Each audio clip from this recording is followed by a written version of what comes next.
Maybe the ceremony is delayed because the bus is late or something. Just like I was talking to you earlier, before we even started today's talks, I was going around table to table chatting with people.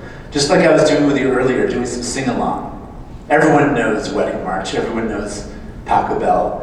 You can go out there and talk to these people. You can find the most charismatic member of your crew and send them out there. If you don't have someone like me who's willing to do it, because I can't officiate every wedding in the world, okay?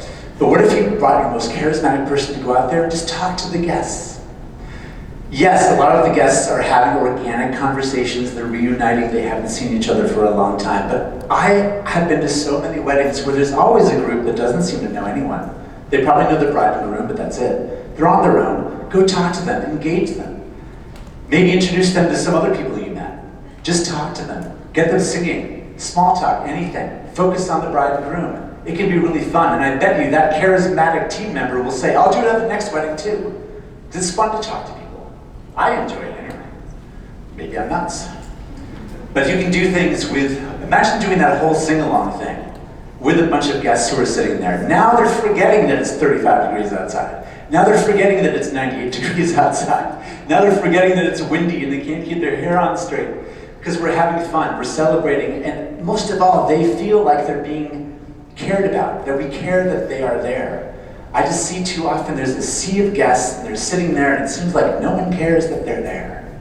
And I just want to go out and talk to them, and sometimes I do. Anyway, that's just my idea for you. But now I want to move into something. Now we're in the ceremony area. This is my milieu. This is my genre. And so wedding parties these days. What's the biggest wedding party you've ever seen? Anyone? Huge. Kathy? 19 total? Oh, that's nothing. 19 plus a bride picker. We have 15 on each side. 36. 15 each side. 36, trump that. 36. I myself have seen, I think, 38 people in a wedding party. It is bonkers. Why? In the old days, you would have a bunch of groomsmen and a bunch of bridesmaids. Sorry, to my mind wrong. A bunch of groomsmen and a bunch of bridesmaids. And it was because in the old days, before the internet, there was nothing to do for entertainment except kidnap brides and grooms. It's true. It's actual scientific, historical fact. So the groomsmen would all look like the groom, the bridesmaids would kind of look like the bride, so the kidnappers wouldn't know who to kidnap.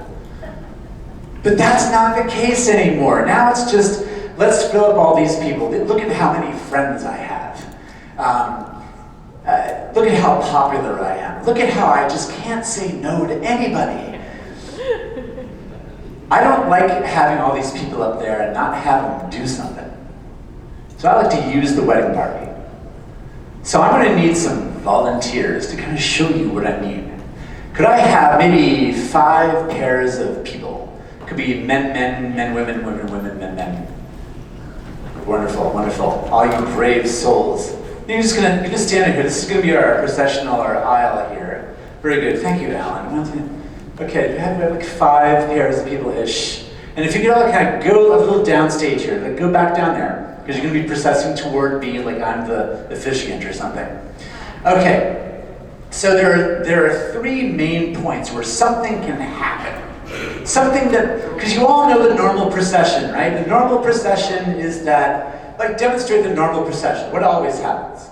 Just, right, you just walk in, right? You walk in and you look really serious and then you kind of go into place and nothing really happens. And you go and you stand over there. And we've all seen this a million times and it's dignified, it's orderly, and it's easy.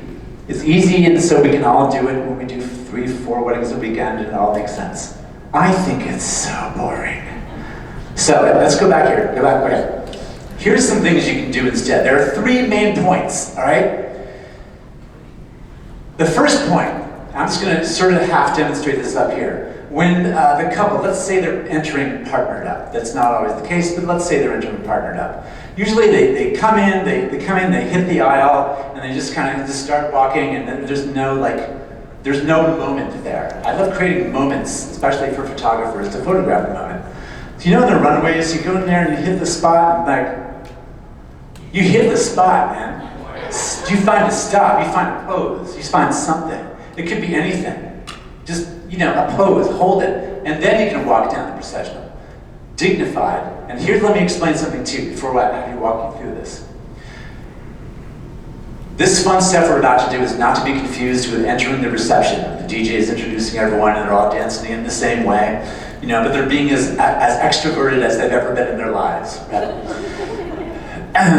Theater people are really judgy about non-theater people sometimes, and so please forgive me. So this is not that. This is like a moment of fun. Just a moment of fun within a recognizable, dignified event.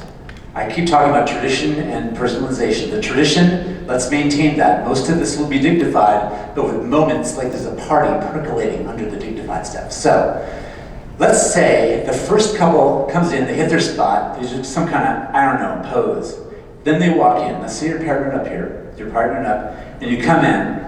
Then when you hit like the first row, instead of just ditching each other and going into place, you turn to each other and you do something small, something small. You just do something, you can do a kind of a funny look, you can do, imagine if there was a whole list of things you could possibly do. Look. So let's say like you do something small, like a little finger tap, and you turn so everyone behind you, the guests can see it. Little finger tap. Just a little finger, boom. And then you go into place. I'll talk about the third moment later. Second couple comes in. And ideally you do something a little bit bigger than the first couple did. So you stop, you turn, you do something, love it, I love it, beautiful. Third couple comes in, does something even bigger than the first two couples. Exactly. Some fun. I love it. Next couple, they come in, they're even gonna top all of these people. So you think you can dance. Awesome. I love it. You immediately caught the spirit of what I'm going for here. Fantastic. So what happens even after the second pair of people come in? The guests are now wondering, what's going to happen next? Surprise. They're wondering, what's going to happen next? What's the next couple going to do? They're paying attention and they're engaged and they're involved. And they're not just thinking, here's yet another processional that's exactly the same as the last 50 processionals we saw.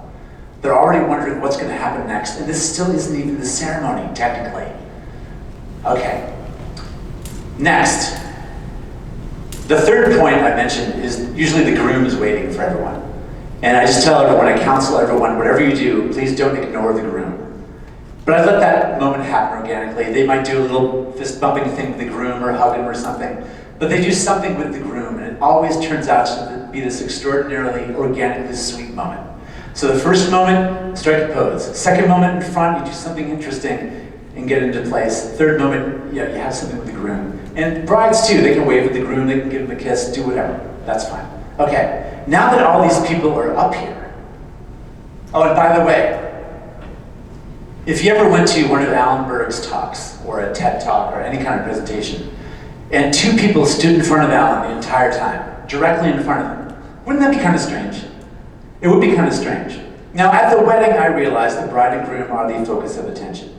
But the holy trinity of having the bride and groom stand right in front of the officiant, that's from the churches, when usually the priest is up on a raised platform above them so you can talk to them, but the congregation can hear them. Well, not in event spaces and hotels and ball fields where we're all on the same level. So what ends up happening is two people are standing right in front of the only person who's speaking.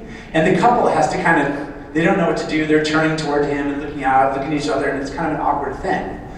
One easy fix for that is you have the officiant stand to one side. This is how celebrants are trained to do this, and I'll explain why in a moment. You have the couple stand right next to you. I call it the talk show format. Younger couples are terrified of this because they don't think their parents would like it. People who've been married at least once before, maybe twice, sometimes 3 times, love it because it didn't work out for them so well when they did the Holy Trinity. But the whole point of this, and not to get too much into soccer here, but you don't want to go off sides. You want to stay parallel with the couple. It's never about you. It's never about you standing in front of the couple and talking about the couple. But the way I operate, in these days, many people operate this way. It's not about me scolding the couple about how serious they have to be and marriage is really hard and you gotta work at everything. It's not like that. They've been together, most of these couples have lived together for years. The three of us are sharing their story with you. The three of us are sharing a story with you. And so it's weird to have two people standing in front of me. It's really hard for the visual learners who need to see someone dynamic, and acting things out and creating visual pictures and storytelling. It's easier if I'm over here. I put